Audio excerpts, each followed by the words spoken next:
2010.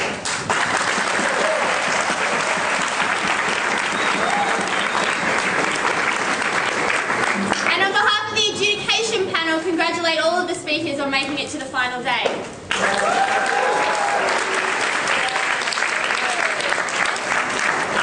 That panel will be judging the final today are Josh Bone, Daniel Warrents, Eleanor Jones, Jonathan Orpham, Logan, Kirsty Russell, myself, my name is Anna Garcia. Government, we have Oxford A.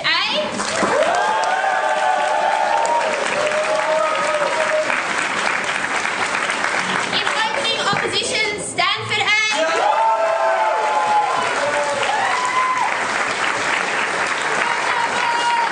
In closing government, the London School of Economics A.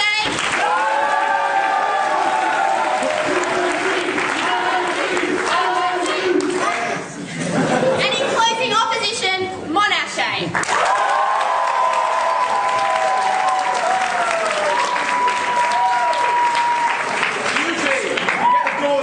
Close them. The motion before the House this morning is that this House believes that the US government should subsidise Twitter to liberalise oppressed societies. Without any further ado, I welcome the Prime Minister to speak to the motion that's before.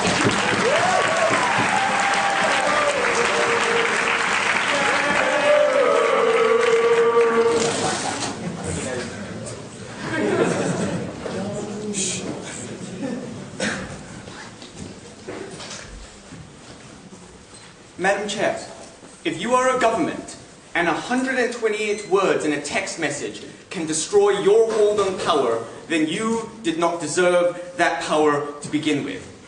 We today stand to liberalise oppressed societies, to bring the ability for them to have free information and debate in a way that they never had before. What is our policy? We're going to pay Twitter money. We're going to pay Twitter money to do a couple of things. Firstly, it's going to set up a network of proxy servers so that no government in the world can stop it being blocked. It will need to provide proxy servers so that people can access it by proxy. It will create mirror sites all over the internet, mirroring the content on Twitter, so that if the Chinese government blocks one, we will set up another, and another, and another. We will create not only that, but also secret phone numbers which people may tweet to, which we will spread to members of the political resistance in all kinds of countries that we believe are oppressed. If those get shut down, we will set up yet more phone numbers, because we think increasingly those are very hard to track. For those reasons, not only that, we are going to make sure and have an explicit policy that neither the US government nor Twitter will have any editorial control over what is being published on Twitter.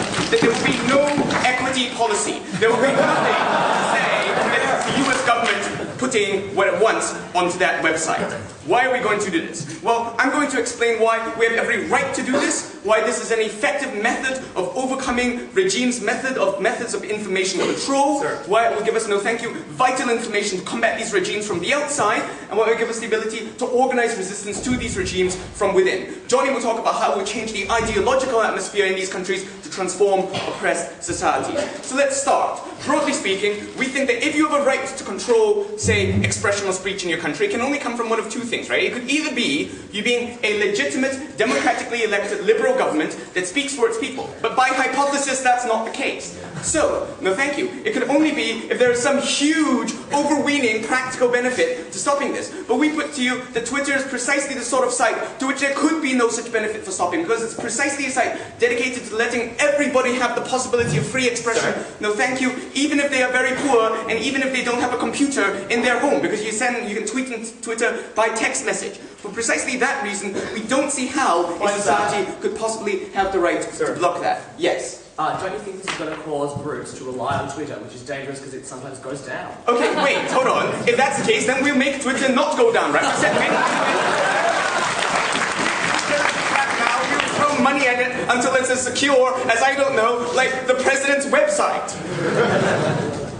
Why is this an effective method of overcoming regimes' methods of information control? No, thank you. Because most of these regimes base their claims to legitimacy on the ability for them to deliver economic progress. For them to do that, the internet has to be fairly widespread, and crucially, mobile phones have to be fairly widespread, because you can't run a modern economy where businesses keep in contact without the provision of mobile phones. That means that their ability to crack down on Twitter uniquely, as opposed to blogs or many other forms of email, is severely curtailed. Not just that, but in many cases, the volume of messages going across these countries, across China at any given point, is so vast as to be unparsable, which means it's much harder for the Chinese government to check every text message in China every minute to make sure that nothing's leaking out. No thank you. But not just that, it's uniquely anonymous. No thank you. Unlike blogs where you can check the IP address of the person who posted to the blog, which lets you find their internet cafe, which lets you find their home and take them away in the night.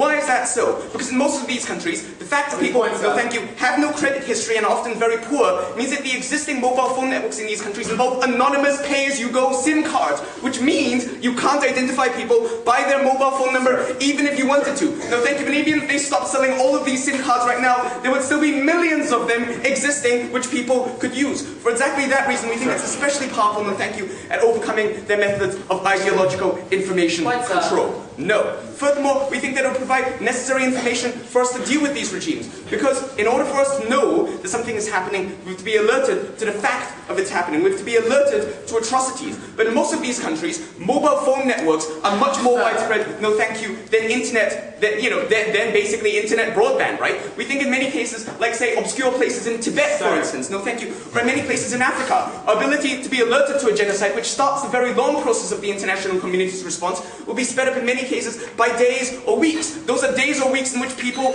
don't have to die. Furthermore, we put you, it often points us where reputable news agencies, no thank you, can look in the direction of to find more information. Because even if 128 words on a text message can't tell you the full situation or give you all the evidence, it tells CNN and the BBC where to look in cases where they otherwise wouldn't know where to look because they don't literally, no thank you, have eyes everywhere. Furthermore, in many cases it provides important corroborating evidence. Because guys, if 1,000 text messages come out of Tibet saying, help, help, the police are shooting into the protesters, we think that corroborates the evidence that, well, guess what? The police are probably shooting into the protesters. That creates a powerful message that the international community can use to curtail the actions of states that want to deny what they are doing. We put to you furthermore that this provides a useful counterpoint to government surveillance of the people. Because when the people can surveil the government, when people can inform each other of the wrongs that a government is doing, that provides them the sort of useful internal information to begin a passive resistance to the regime. Now, no thank you. Fourthly, we put to you,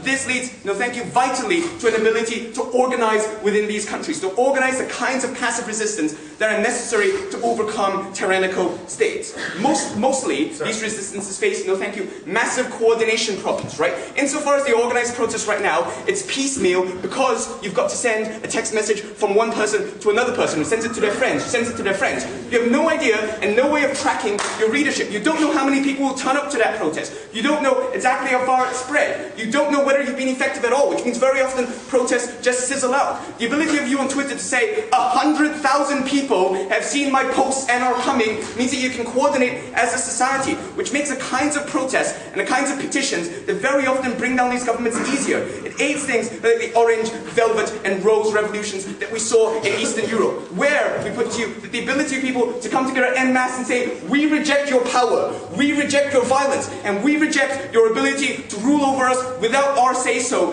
That kind of passive resistance needs this coordinating mechanism. A mechanism which can't be provided by the media, which can't be provided by people sending text messages to each other, which can't be provided by the things that exist in these states now. We need to break that hold on political organization. Twitter lets us do that. So what have we brought to you today? Firstly, we've every right to do what we're about to do. And it's an effective way of overcoming these regimes' methods of information control that will provide us with the information we need to act, and provide people inside these regimes with the information they need to organize, and our hope was break the hold of tyranny all over the world. We're proud to be opposed.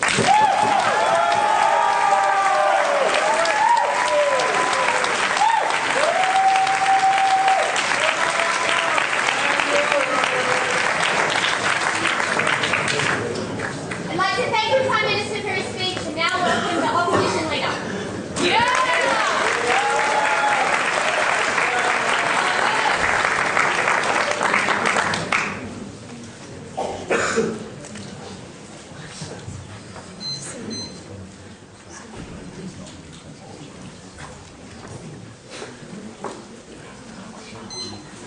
Today, Oxford would have us believe that it is America's duty to create American-made tools that are subsidized by the American government to help free people across the world. What we believe is that these tools are most credible and most likely to be used and adopted by other countries and their independent democratic reform movements when they believe they are not tools of an American government that they also oppose, in addition to the oppression that they oppose in their own countries, but tools that they belong to, tools that they can trust, and tools that are not infiltrated by an American government that they have seen historically doing them wrong. With that, I want to talk about 4 issues. First, I want to talk about how are we subsidizing Twitter, and why would Twitter even say yes to this deal? Something they needed to explain to us. Second, I'm going to talk about the hesitation to use American-backed tools. Third, I want to talk about how this is a vastly anti-competitive measure and the consequences of that. And fourth, I want to talk about how liberalization actually occurs within organically built movements, and then I'll do a little bit of rebuttal of whatever's left. First, how are we subsidizing Twitter? Because everything they tell you on their side of the house assumes that Twitter has a lack of money and that they would like to have more money. Coming from Silicon Valley, I can tell you that people are tripping over themselves and literally stabbing their best friends in the back to try and get into the IPO, try and fund Twitter. They have never established that this is something that Twitter needs. But moreover, given that Twitter does have no constraint on funds, this is very important. Notice that Twitter itself is not choosing to take this measure. They're not choosing to create a budget of satellite sites. They're not choosing to create vast numbers of these secret phone numbers.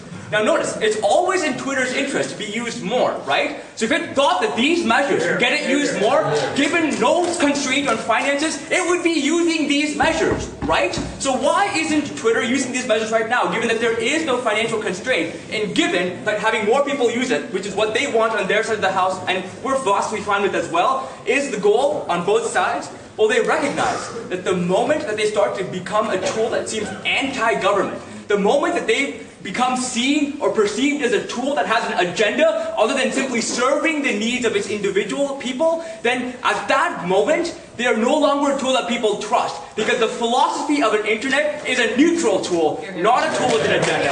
That's why it's been powerful. That's why it's been democratizing. It becomes now an American tool. What we're also worried about is all those wonderful private investors like Alex will now see this as an American-backed tool and hence a less good business proposition. So if we point that the Americans are making this America Twitter, we think that the private capital will see this as less profitable, less credible, and Twitter in that way will become bankrupt. Finally then, if they do want to create this tool, why subsidize Twitter? Why not create some sort of new Twitter Plus with 400 characters that's American and not fuck with the market? We think that at that point they need to explain all of that to you. We look forward to it in the next speech when he's going to talk very quickly but not make very much sense. Next, I want to talk about how there's a hesitation to use American-backed tools. Because keep in mind that in countries like Iran, where this is most relevant, or China, sure, there are movements that don't like oppression within their own countries, but they also don't like Americans. And the moment they see something as American-backed, they become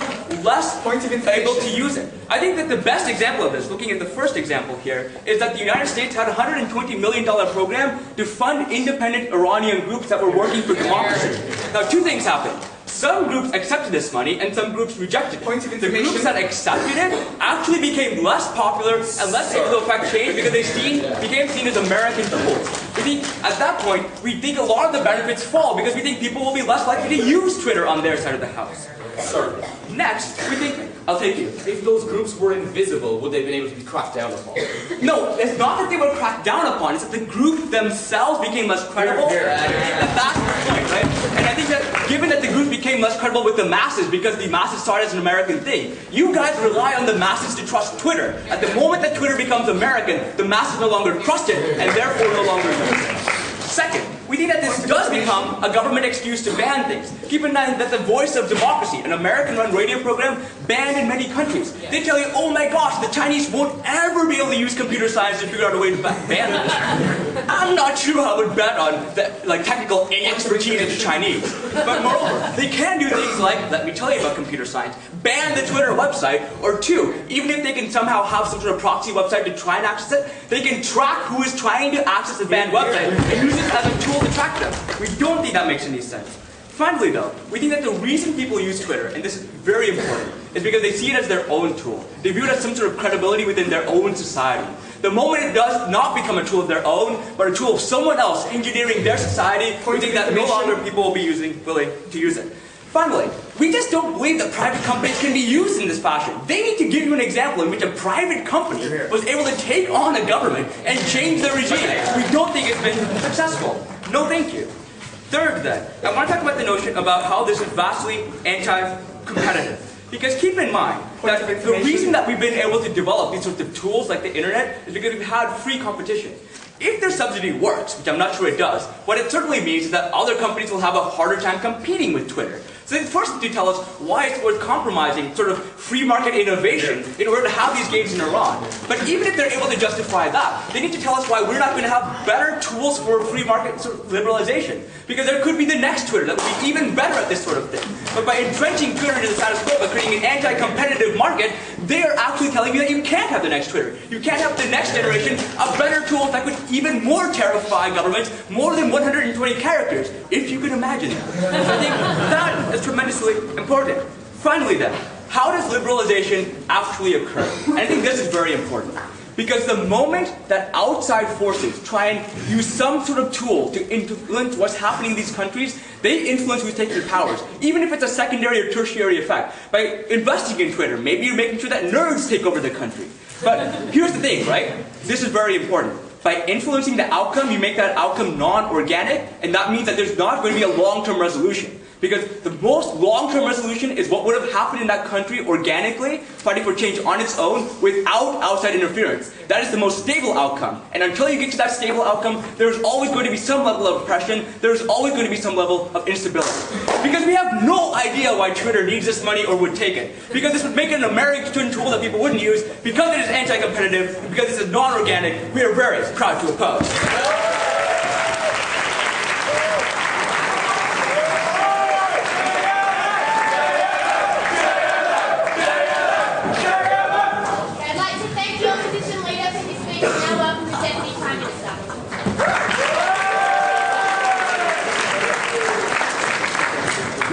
Ladies and gentlemen, writing in his memoirs at the end of the fall of the Soviet Union, the famous poet Semyon said, you know, more than hating anyone else, you didn't just hate Stalin, you hated yourself. Because while people were being killed and kidnapped around you, you closed your eyes and shut your ears and pretended it wasn't happening. We say it is useful to empower people around the world to not close their eyes, to not close their ears, and to mobilize popular resistance against the oppressive people of the world. Two things. I'm going to talk about how this challenges the ideological hegemony necessary for oppression to occur. And I'm going to talk about how it undermines the likelihood of violence in regimes in order to overthrow them. Rebuttal first. First of all, let's deal with the what I really hope is going to be the Monash extension, okay? Twitter might fail, right? Okay, so they don't have access to it for an hour. At the moment, they don't have access to it at all, alright? We think that giving them, you know, the other whatever it is, 17,464 hours in the year access to it will probably be a good idea. So secondly, don't clap too much. Not tools of the American government, right? They said, no thank you, that it's going to be perceived as being all US. Well, first of all, we said that's why in our model, we specifically said the US will state that they are not exercising any form of control over it at all. No thank you. Secondly, we said the problem isn't that, like, all these democratic movements don't want to use Twitter, okay? And now they'll be like, really, they want to use it now, but they'll be really resistant now that America, like, funds it. No, they can't use it, okay? Because their governments in their countries systematically block, no thank you, the ability of people to access what we take to be a fundamental right to express your free speech in any way. We say in the modern world, the internet is the most powerful weapon we have, and we will make America the arsenal of democracy again. So we also say, oh, you know, it already has lots of money, they're all in Silicon Valley. Well, yeah, it takes a bit more money to take on the Chinese government than it does to buy a big business. Okay, no thank you. We say the reason why these organisations don't want to do this at the moment is because it's very hard for Twitter, a private company on its own, to take on all of the totalitarian regimes in the world. That's why we're going to put the most powerful superpower in history behind them. No thank you. So then they say people won't use it because of the US funds it, they'll perceive it as being a tool of US control. BBC, ladies and gentlemen, the United Kingdom government funds the BBC for its entire budget, as do the British people, and yet it is the most widely used access for news around the world because people trust it and it's the internet's about being neutral, okay? Well, first of all, we say no, it's mostly about being in the hands of people and being able to be controlled by people. But most of all, we say, so you want to be neutral, right? How is the internet neutral when the government of a country that I'm in can systematically block access to whatever sites it feels undermine its regimes? Rubbish. Sure. So no thanks. Then he said, well, they're really clever, these Chinese people. They'll find a way to block it. I bet they're clever, but so are we, and we'll find ways to get around them. Finally, and I love this, it's anti-competitive, okay? Yeah, damn straight. It's anti-competitive not only against other companies, but against these regimes. I don't care. We want to end war crimes. Right.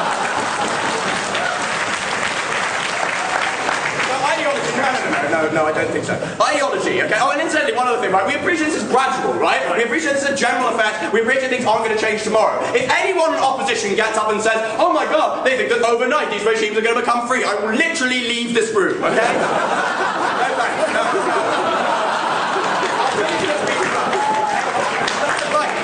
Ideological Germany, no thank you, because people don't commit oppression because they want to have fun, right? Some of them do, okay? Well, that's a shame, but you know, ordered governments can control them, right? People do it because they believe it is justified, or that they believe that they should stand by because they think it's not justified and a minority. Why do they think that? They think that because these regimes are extremely good at creating ideological hegemony over their society, okay? In which their thoughts can't be questioned, no thank you, their basic ideological premises can't be questioned, and the evidence that they claim that supports their claim to governments can't be questioned, okay? We say opening up small forums for free speech to take a place is the first building block to undermining that ideological hegemony, to creating the possibility to think differently, the possibility to not believe that you should do what the government should say, to believe that you shouldn't stand by idly and let these things happen. We say that is most of all true with those who do tacitly stand by, because we think the biggest thing that undermines resistance in these countries is the belief that those that oppose the regime are in a minority. They never are, okay?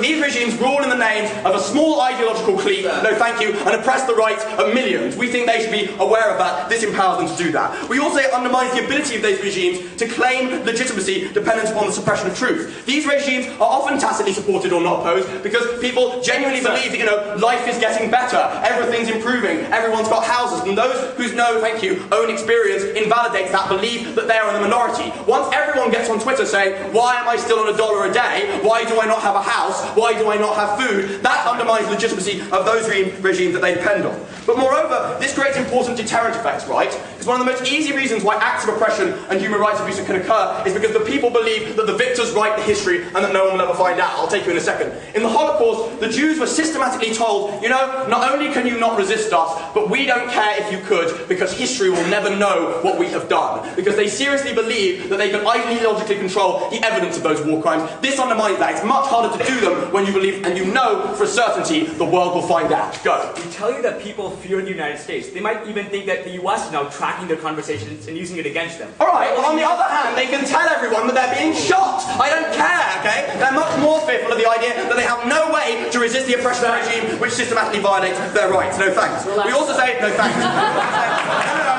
I think it's an important issue. I think it's appropriate, right? Also, second point, why does this undermine the likelihood of violence in these regimes? For a simple reason. Because at the moment, calm me down. At the moment, people have no recourse but to violence, okay? If you want to resist a regime, you can't realistically mobilise peaceful, popular resistance because that requires the access to a medium of free speech which you don't have in these areas, okay? So what do? You organise small, violent, resistant movements. We say that is a problem. We say when oppressive regimes use fear and information monopoly, you can't do anything else. And we say because of atomisation not only, that violence is very unlikely to succeed, right? It's very hard to build up actual resistance. So what does this do? Because the development of small forums of free speech empower people this way, it allows peaceful, popular mobilisation. Exactly like that which occurred in colonial drives for independence, right? Those societies were quite free, so resistance could often be, in many cases like in the British Empire, quite peaceful, right? Or, for example, in the loosening up of Eastern Europe, it became possible once small areas for free speech were opened up. We say that is good because you accumulate popular pressure which can overturn these regimes peacefully rather than being locked in a decade-long resistance. But moreover, even if that weren't true, okay, at least it means that the violent resistance, the attempts to overthrow these regimes, can be better organised, better mobilised, and therefore likely to be swifter. That is good for three very brief reasons. One, because you get shorter conflicts which don't result in such casualties. But two, because you don't get the recourse by resistance groups to immoral methods and complicity in things like terrorism that undermine their legitimacy and support other violent groups around the world. Madam Speaker, this can undermine this sort of oppression. This can create that resistance to make it possible. We think that's worthy cause support, and we're very proud to propose.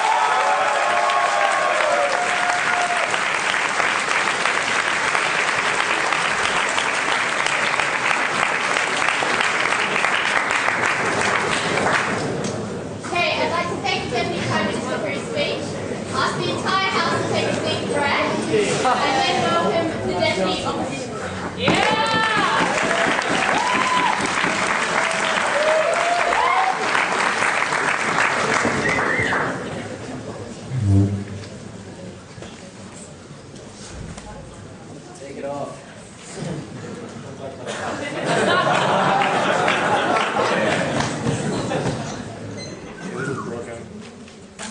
Alright. You want a stopwatch? Yes, please. Thank you. I got it then. Okay, I don't trust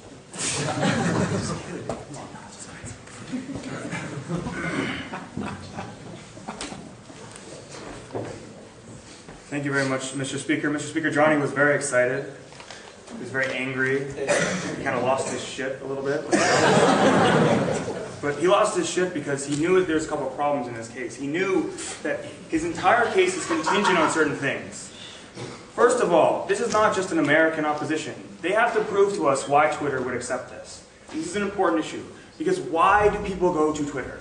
Why do they go to Twitter? They go to Twitter because they know that other people will be on Twitter, people that they want to listen to. It's a social phenomenon. So if we can prove to you that the legitimacy of Twitter as a medium in distributing information is undermined to the point at which people will no longer use it as a source, something we've seen time and time again in the internet, then all of his yelling is just hard. All of it, right? All we have to do is prove that, and we'll do much more. We'll do much more. And the second question I have, if it's such a great idea for the US to do this, why don't they just set up a website called Let's Overthrow the Iranian Regime.us.gov?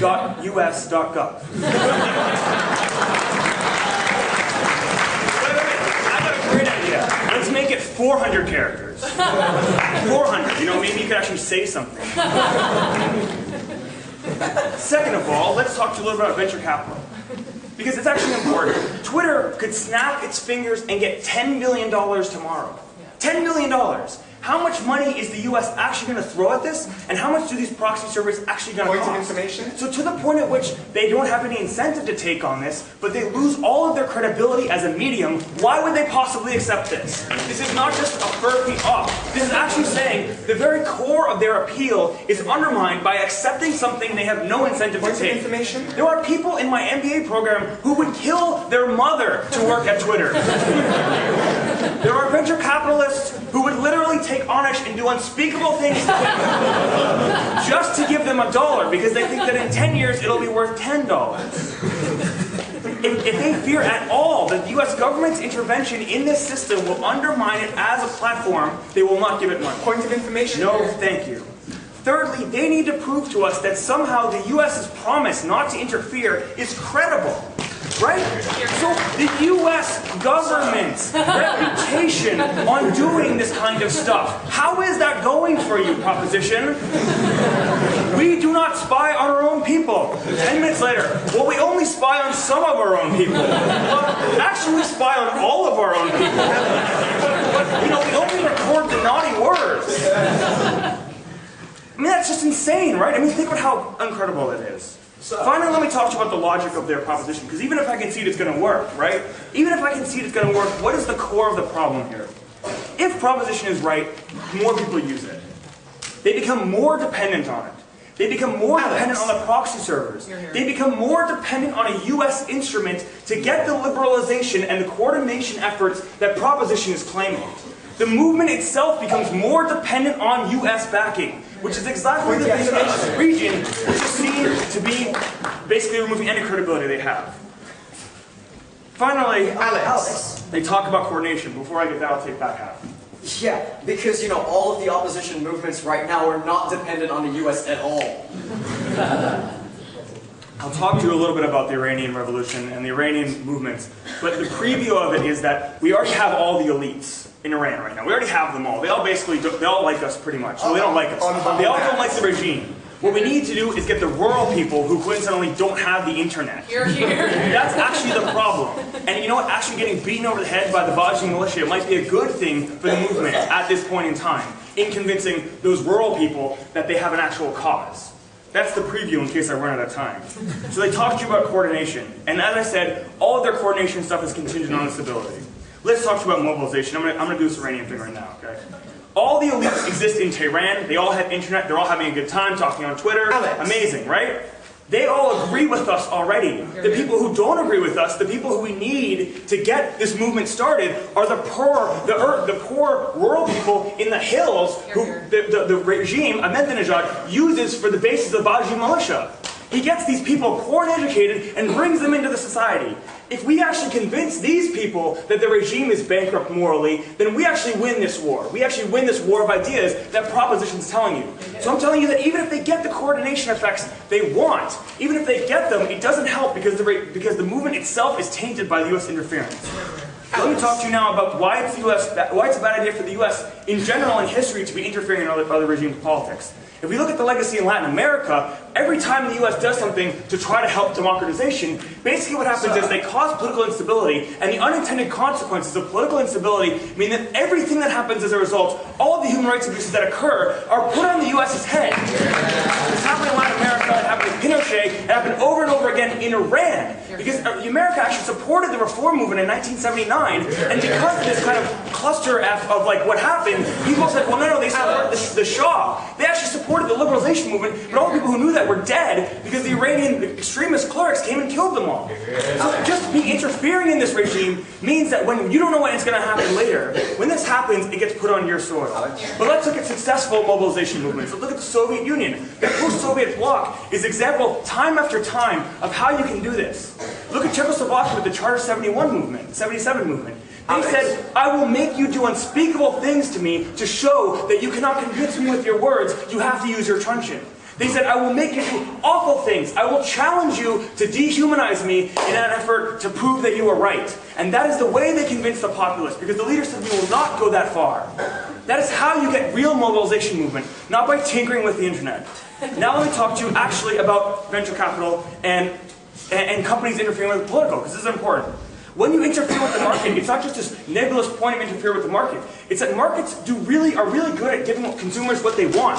They're really good at coming up with innovative ideas. Twitter itself is a phenomenon of this. So if you're interfering with this market now, the unintended consequences are the evolution of this medium in the future will be harmed. So all the tools that we can get in the future will be harmed because we're interfering now. So maybe if we did this 10 years ago, we wouldn't have Twitter to begin with. Right? Maybe we wouldn't have all this other cool stuff. There's more cool stuff coming, guys. And I tell you, if we taint it with the US's brush, we lose its legitimacy. I tell you that all of their models are based on these contingent arguments which fall, I've proven conclusively. I told you the US has a particularly bad reputation and no credibility in getting these kinds of things started. And I've told you that the law of unintended consequences is that these are best done when they're done from within. Thank you very much.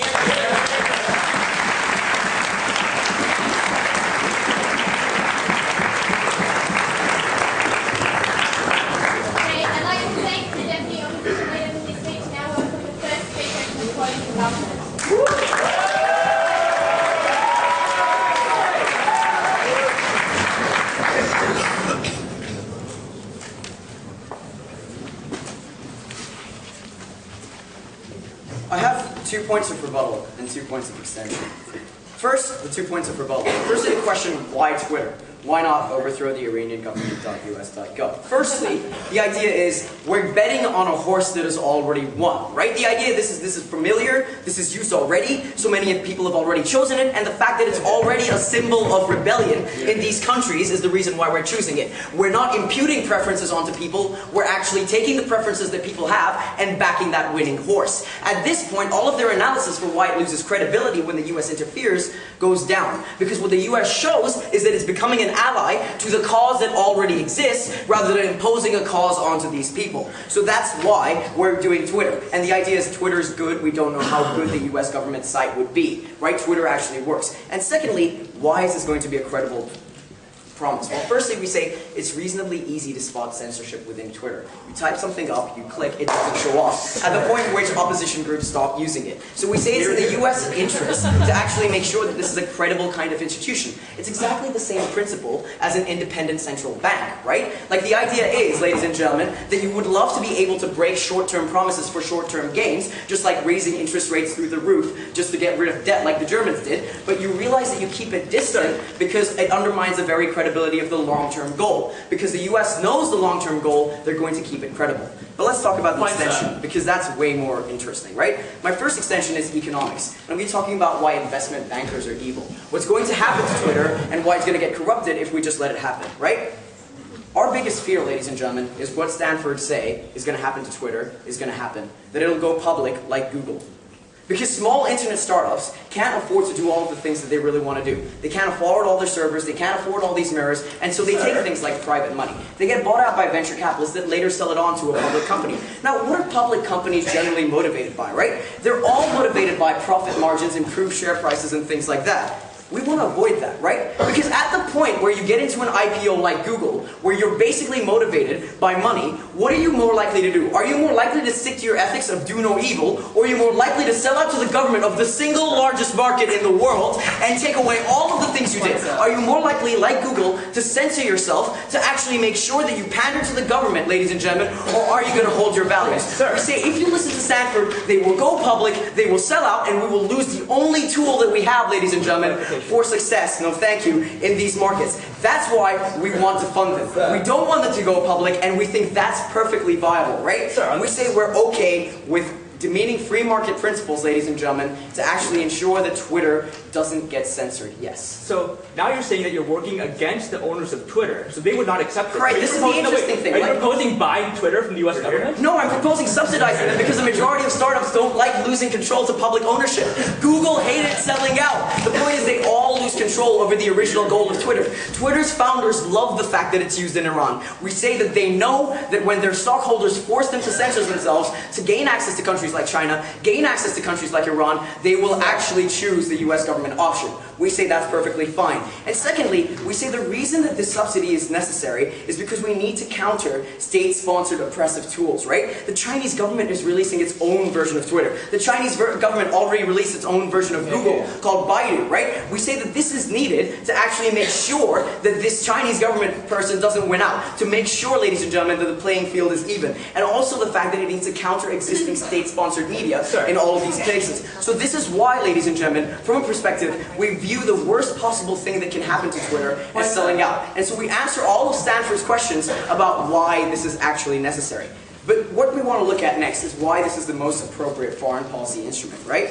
Because what we tell you is that Twitter provides you with a foreign policy tool, not a foreign policy outcome, which is what every single other foreign policy intervention in these places does, right? We say with foreign policy there are two options in these kind of illiberal regimes. Firstly, you either negotiate with governments, right? At which point we say this is made easier when internet access allows citizen journalism, right? All of the stuff that Cheng Wu talked about, you know, nice first off stuff, right? Like the fact that it makes it easier to negotiate with the Iranian government at the point where you know they're shooting people. It makes it easier to actually negotiate with the Chinese government where all these horrific things have come to light, right? And their only response to this was the fact that it'll undermine the movement. Ladies and gentlemen, Gandhi getting beaten in a dark room with a stick wouldn't have helped the Indian movement. What happened was people knowing that Gandhi was getting beaten. At that point, ladies and gentlemen, we say that's what actually helps. That's what they have to address. We see the Soviet Union's revolution would have been made infinitely better at the point where people knew all of the time that they were getting beaten with truncheons. We say that's more efficacious. But now we want to talk about how we actually help the opposition, right? Because what happens in all of these places, what happens in Russia, what happens in Iran, what happens in places like Pakistan earlier, is the US government picks specific groups to fund. Alright? Every single government has to pick specific groups to fund. It can't generally make life easier for all of these groups, because A, the government has to be aware of these groups, and B, it has a finite pool of resources. What we say is that this is what undermines the opposition movement, because firstly, some groups become US groups. Some groups then lose credibility, and this is usually important, right? Because this is what undermines the opposition. But more than that, we say there's an opportunity cost, right? Because you undermine every single other group that doesn't get the funding, because you have a vested interest in making sure that the group you actually sponsor wins. So what you're providing these countries with is not a foreign policy tool, it's a foreign policy outcome. And this is what makes the US government seem oppressive. This is what makes the US government seem like it's choosing the fate for them. What do? We don't pick and choose groups. We allow every single group in a country to have access to the same kinds of things, which allows political change in the future instead of picking that country's fate. At that point we say the US government's foreign policy becomes a lot more credible, and we provide people with a tool, not the decision. The people that can change the countries aren't the poor, okay? The people that change countries in every single instance are the middle class that have an amount of money, that have an amount of power, and have an amount of education to realize that what's happening is wrong, that have an exposure to other countries. So we say what we provide, ladies and gentlemen, is an actual opposition tool that allows the people to express themselves and ensures that the party that the people love prosper instead of the party that the US government backs. So what have we brought you in extension today, ladies and gentlemen? We've told you firstly why the subsidy is actually needed. The worst possible thing that can happen happen to us is that Twitter as a tool is lost forever and that all of its values are corrupted. And this will happen if you leave Twitter alone. It will happen if you have an IPO because of the overwhelming tension between access to a market and political goals. The second thing we've told you is that this is an appropriate foreign policy instrument because it provides tools, ladies and gentlemen, and not an outcome. It actually reflects the people's willingness instead of imposing the US's will on them. For all of these reasons, we beg to oppose.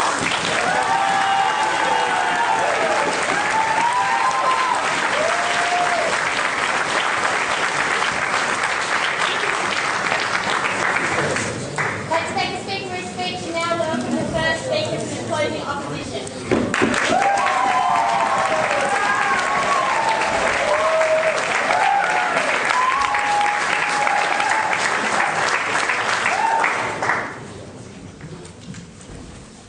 What I would have really loved to ask the closing government was, are you willing to clarify to China and Iran that Twitter and in fact all forms of electronic communication are necessarily existential threats to your regime?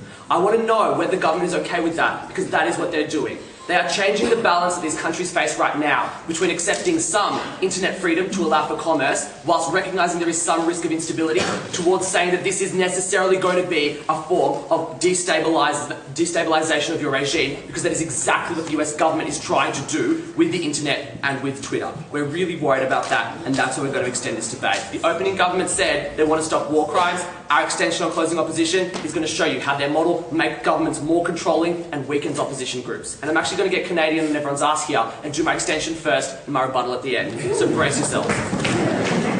First point of extension. What happens when Twitter becomes the enemy? Right now, Twitter is a multi-purpose tool and everyone recognises it as such. Yeah, it did play some part in the Iranian Revolution, or lack thereof. We think that, yeah, it does play a part around the world, vastly as a social media. We think that that multi-purposeness is incredibly important to allowing it into these regimes in the first place. We think that's particularly important in places like China and Iran. Also because we think it's important to send the message that information technology is a balance, right? Sometimes it has an existential threat to your regime, but largely you can use it for commerce. What we think the government's case in this debate does is it clarifies in their own language that Twitter is a weapon against your regime and against your people. We think the outcome of that is significantly damaging. We think that firstly, regimes like Iran and China clarify that the internet is no longer a benign force, but one that is there to destabilise you, because that is the explicit intention of Twitter. We think the difference, and we contrast that with the use of Google in these oppressive regimes, where it was able to get a foothold in places like China by being willing to make some concessions, but still being able to give the public some internet freedoms. All the things that the opening government were talking about, like knowing that there's a better life out there and agitating for it, like being able to get the news to people like the Guardian or the BBC. Those rely on the internet, those rely on email, not necessarily Twitter. What the government's model does is it clarifies to China and Iran that every single person in your country who doesn't need the internet to work must not have it, because it can and will be used as an existential threat to your regime.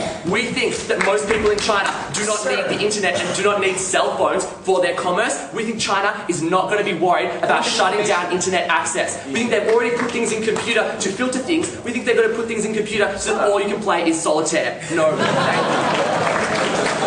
we think this is far worse than the status quo, where, as was conceded by the government, things like Google exist in some forms, things like the BBC exist with some caveats. We think that is much better than clarifying to China that the internet is going to always be a tool of existential threat to your regime because we're paying for it to become so. No, thank you. What most people need in these countries, in these regimes, is access to the outside world, not necessarily through Twitter. By demarcating Twitter as the enemy, you clarify that China should spend all of its not like lacking time and energy on shutting Twitter down, but not just Twitter. Google, Yahoo, BBC, or even the internet for lots of swathes of its population. We do not want to mark out the internet as an automatic enemy. We want to retain the current balance. No thank you. Second point of extension, what happens when you elevate Twitter as a tool of revolution? We think you're going to cause some problems. Firstly, we think it's going to be used by the very oppressors that the government don't want it to be used by to spread misinformation. That's exactly what happened in Iran, Mr. Speaker. No, thank you. When Twitter was used by the Iranian government to spread misinformation, to direct people into traps where they were beaten up for being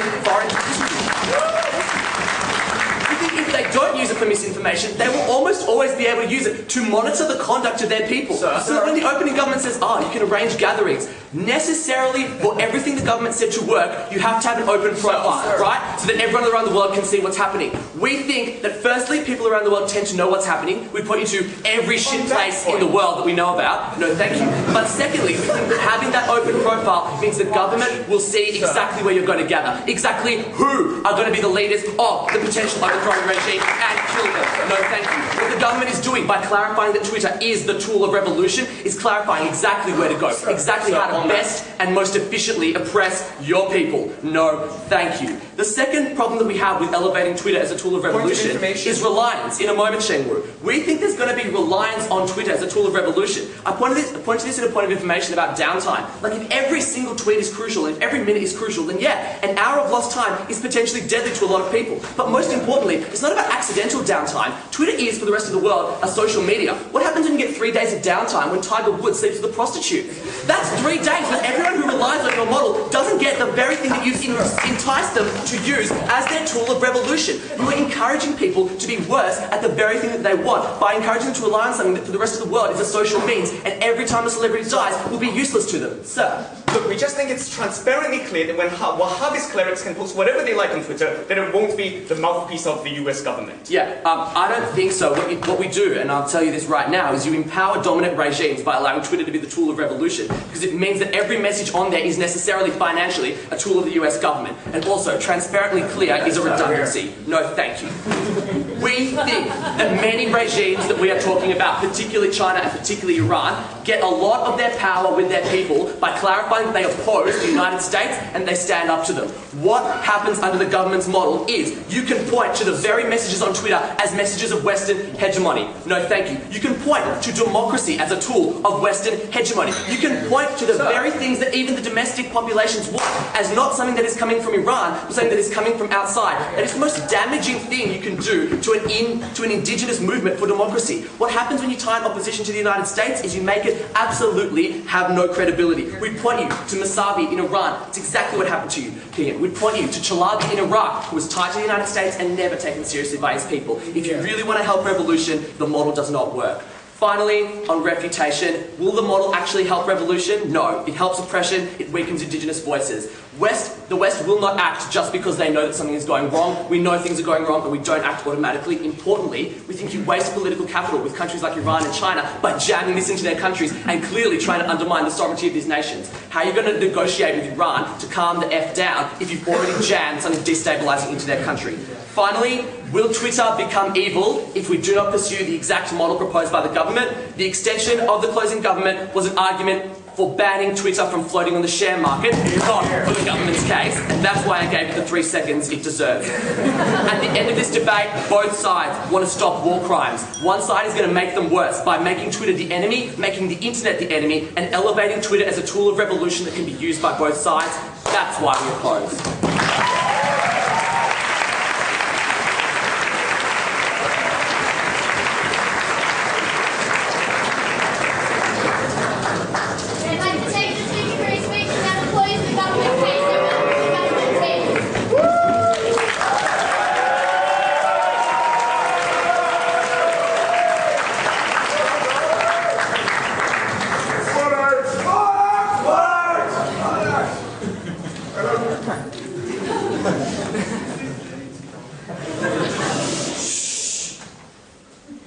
Thank you very much, Madam Chair.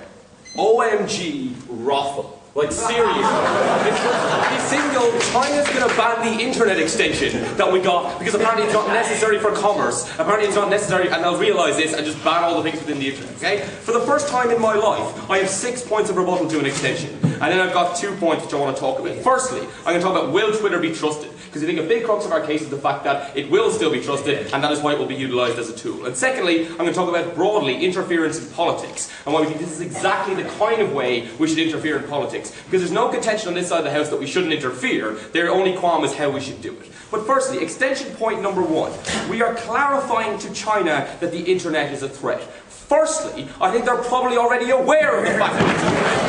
Because they crack down on every time you can access anything. Google Tiananmen Square plus tank equals 0 hits.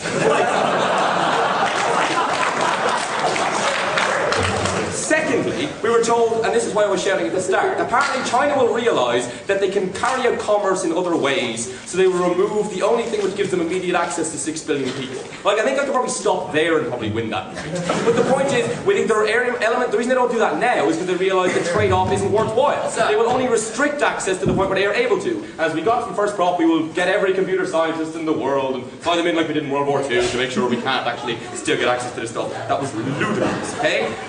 Thirdly, we think the internet is a multi-purpose tool, and for exactly that reason, China realises the trade-off between banning Twitter and banning everything on the internet just isn't worth its while. No, thank you.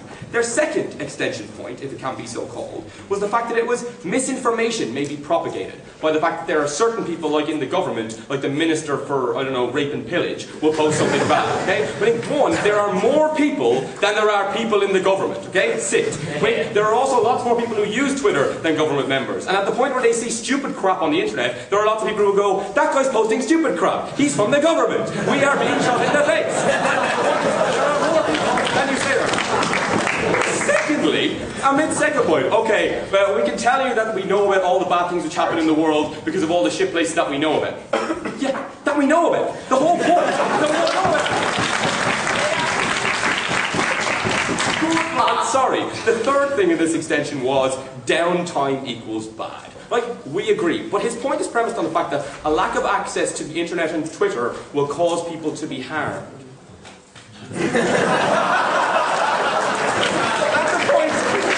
Where we can guarantee both freer access, both in number of amount of hours and in amount of people being able to use it. The lack of access being bad point falls on our side. No, less people hit with sticks equals better than more people hit with sticks. Like, it's not that difficult. Okay, firstly, will Twitter be trusted?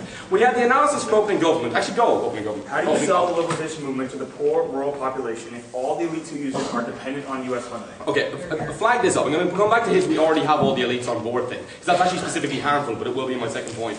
I'll throw something at me if I don't deal with it, okay? The analysis from your team was, there was $120 million of US groups, or US given to specific groups who carried out specific actions in Iran, which wasn't necessarily all that useful. The difference between this and the thing and what our model is the actions which are being carried out isn't the action of funding Twitter. The action of posting the things online. They are the actions of your peers. These are the actions of your peer group, not of someone who's been funded by the United States.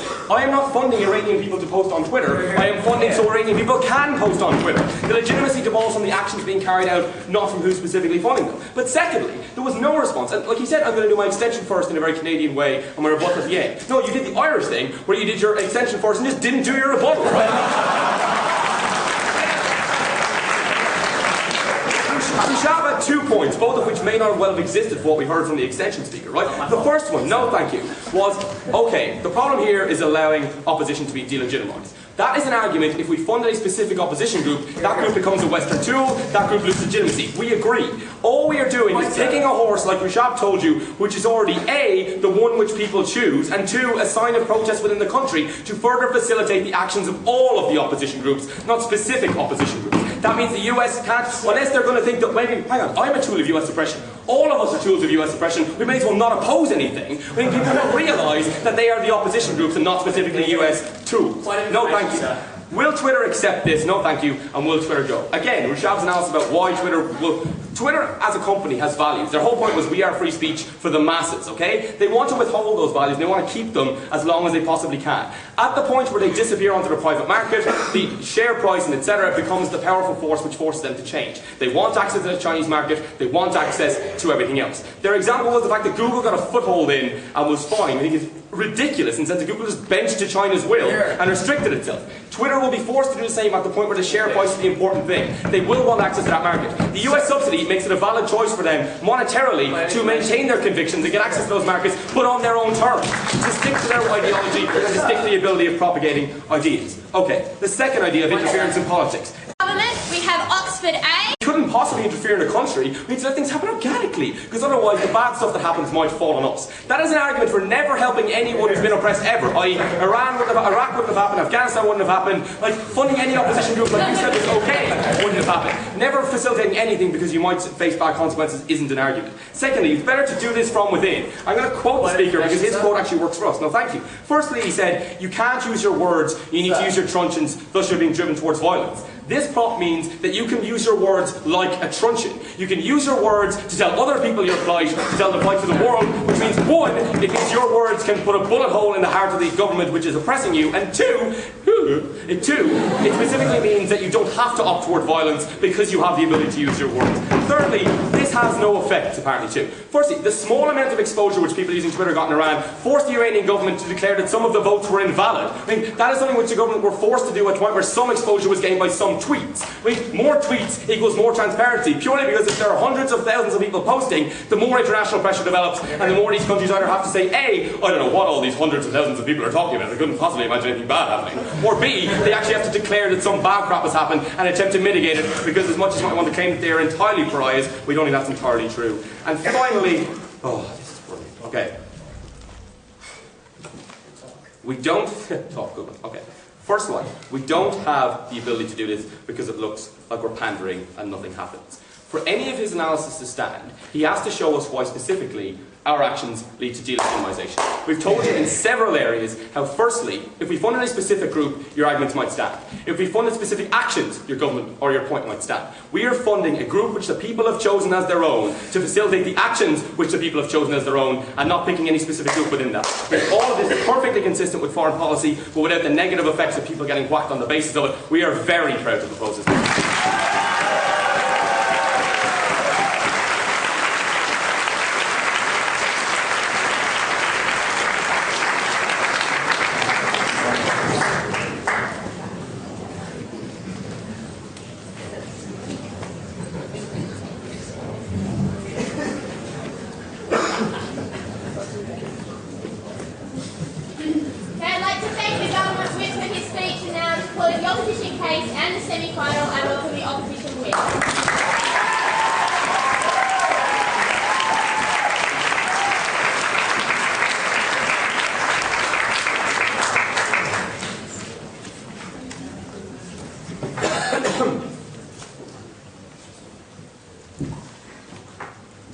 Thank you, Madam Speaker, members of this House. The clash in this debate isn't between Twitter and oppression. The clash is between using information technology to try and assist those who are oppressed versus clarifying Twitter as the only way in which to do that. That was the extension of the closing opposition in this debate. What is the outcome when Twitter and other internet technology become the targets of regimes in which the government have spent most of their entire case telling us how dangerous they are, how offensive they are, and they have just given them another political tool to crack down on dissidents and opposition? I have 3 points of rebuttal. Firstly, what happens to Twitter? Secondly, how does the model of the government change, how does the model of the open government change these governments? And thirdly, how does this model change revolutionary movements in these areas? So firstly, what happens to Twitter? The first part of the extension of closing government was, well, you force Twitter to go public because they need to have some level of other funding. Firstly, I thought Amit's comment was pretty applicable. Then ban them from floating on the share market. But moreover, even if that wasn't the case, you haven't shown us why they have to immediately float to the share market. In fact, your opening government has given them lots of money not to do that, in fact. That was your whole case, was to give them heaps of money to actually do what you want them to do. But even if that was the case, even if what we showed you at extension was what governments are going to do is ban the access to Twitter in those countries, we accept you have other proxy servers in your world, that's fine. But what also then happens, and what we say is better, is allowing these organisations to exist in an abridged version in those countries. And the reason for that is we think forms of information with regards to Google or Yahoo or BBC or the International Herald Tribune are more important to these people. It gives them levels of information as opposed to blacking out the information in those countries. That is better for those people than the kind of action we get with regards to this policy. Secondly, what we have with Twitter, no thank you. What we said on our side was you cause some level of downtime, which is harmful for those groups. And Art's effectively glib response, well I expect it from Art, was well, you know, that just shows that Twitter is really popular. No, you incite people to use Twitter by the model of the government. Once you incite them, the fact that you can't have, the fact that there are problems firstly with the network, and secondly, problems with the inherent structure of Twitter, in that you have heaps of information coming into Twitter. In fact, it's very hard to find. sort of certain levels of information. That's the harm with Twitter, and I'll take the closing now.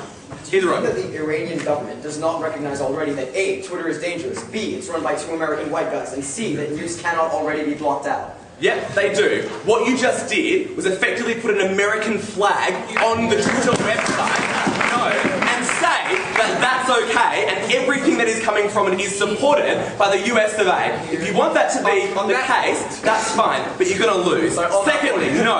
How does the model change government? What we heard firstly, and what our extension was it changes the risk calculus of information. We said 2 things. We said, firstly, the internet is no longer perceived as being benign, and secondly, it means that these governments crack down more on the internet. On the benign nature, what we heard from Art was they already know, and we heard that point of information was, well, we already know that these internet organisations are evil, or those governments think it. That's the problem we said in this debate. They know they're evil. Right now they have a level of balance between the information that they let in and the information that they don't allow. This pushes these governments to say that they are under threat from these forms of companies, and the only way to respond is to crack down in the ways they have cracked down against all forms of opposition. We can show a trend on the opposition, no thank you, about how they react. The second part we said was it says they're going to crack down the internet more widely. And what Art said was, well, they're not going to shut down all forms of the internet. That's just ridiculous. That's not what Amit said. And I listened pretty hard to Amit. Clearly Art didn't. What we said was that it's about the balance of information and who you restrict the information to. And that's what they wanted to say. We don't think that restricting information to those who most need it, who most want it, and who can most access it is the best form of outcome in this debate. I'll take you in a second, Johnny. But moreover, we sound outside of the House that it's about accessing those areas. Yeah. So if the government wants to misinform or trap people in these countries, it can already do them because it controls all internet access. Why shouldn't we enable one forum so that the ordinary people in the country can challenge the lies of the oppressive regime? You are just assuming that that is going to be effective. You are just assuming that that information will get to the other people in that country, and you haven't done that because internet access isn't as available in Iran or in China or in Saudi Arabia. It's just ridiculous to say that. The second part of this point is about how it undermines government. This is the positive material of the opening government. They gave us 3. Firstly, accountability. Secondly, it shows undermining the regimes. And thirdly, it's about immediacy of information. So firstly, on accountability, that there's going to be less crackdown because people know what's going on. Firstly, these countries don't really care if they are seen in a bad light. And in fact, some of them revel in the fact they are seen in a bad light. Just look at countries like China. But moreover, our extension is that you enable them to be more aggressive, because what you have effectively done is told them where the meeting is, who's going to be at the meeting, why that meeting is occurring, and the pictures from that meeting. So yeah, and if you can find the people who were involved, where they were doing it, and the time in which they were doing it. I don't think the Iranian government is so stupid as to not send tanks and people with guns to kill those people. No thank you. Moreover, what we heard about shows that more against. I've already responded to that, and so did our opening. It doesn't show that more people are against. All it says is that those who have internet access, who live in cities, are certainly against. Not those who live in the rural area, no thank you. And we think that is a fundamental problem. Thirdly and very finally on the media and information, what they said was more people will know about this. Firstly, we'd say you can use other forms of media if you need to find information about phones and technology, but we don't think those countries already care. Thirdly and finally, how does it change these sorts of movements? 2 points.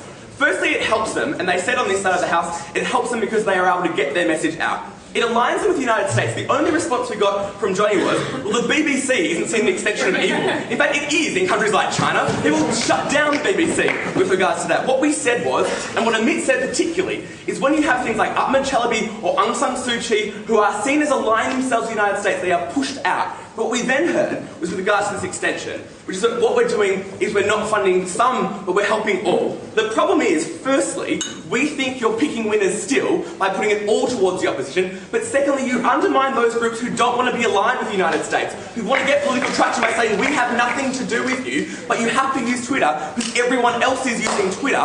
It's game theory in this situation.